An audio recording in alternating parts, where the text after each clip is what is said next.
Well, bienvenue mon ami. So here we are in France, a little hamlet between Cerisy-Belle-Étoile and Saint-Pierre-d'Ensemont. So it's actually in Normandy. So I said that I'd be reviewing an EV, and here it is. You might say, oh no, it's a Tesla, how predictable. Well, yeah, but you've got to say Teslas have had a monumental effect on the EV space. You only have to look at the sales figures. So at some point I had to drive a Tesla. And as you can see, this one is the Model 3. And just before I start, I've also set up an Instagram account. And I think the link is on YouTube, on the channel. So if I post updates, I'm just getting used to it at the moment, so I'm not posting a huge amount, but it just means because I can't create community posts on YouTube at the moment, it's a way of sort of letting you guys know what I'm up to. So yeah, have a look at that. So yeah, this is a Model 3 Tesla. It's what I think was known as the standard range, but it's just now I think called Model 3. This one is made in China.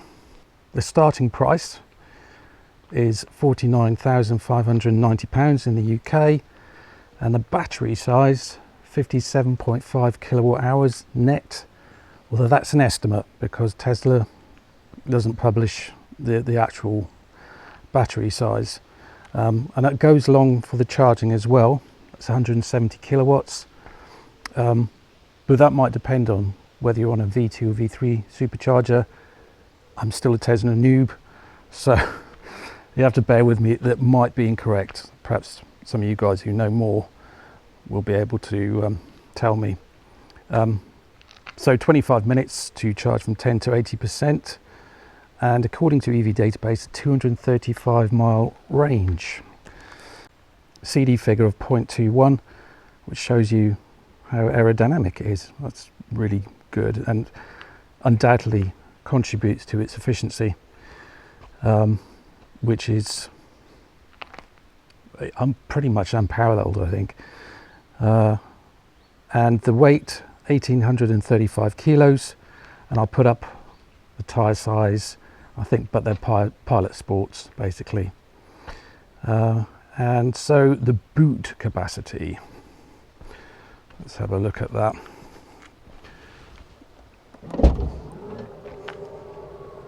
Okay, so it might be a bit difficult to see here, but it's a big square shape, and it's 561 litres, and although it's not a hatch, which you could say is a bit of a disadvantage, it does have a frunk as well. I'm not going to open that up, but that's apparently 88 litres. So there seems to be a bit of conjecture about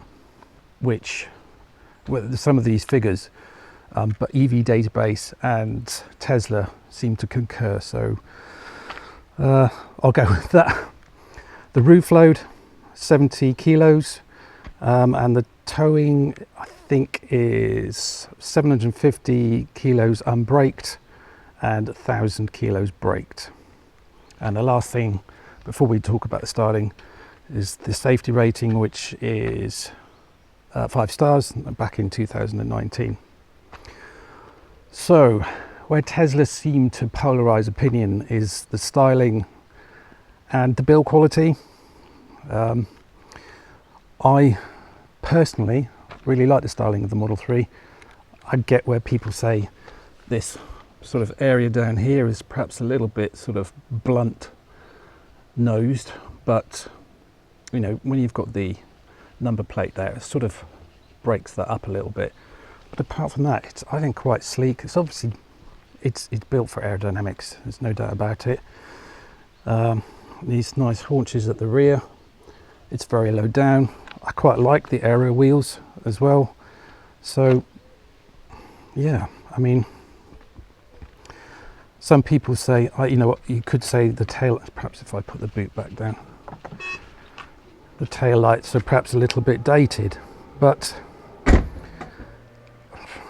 you know, some people will say you know, all this thing for huge LED bars across the back of the car will you know, sort of have its time. It will be a sort of passing fad, whereas these are a lot more definite in their design.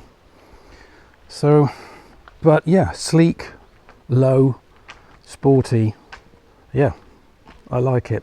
Well, there you go. And I know everyone's going to say, oh, you've just become a fanboy. Well, let's see how it drives. Let's see what the interior is like.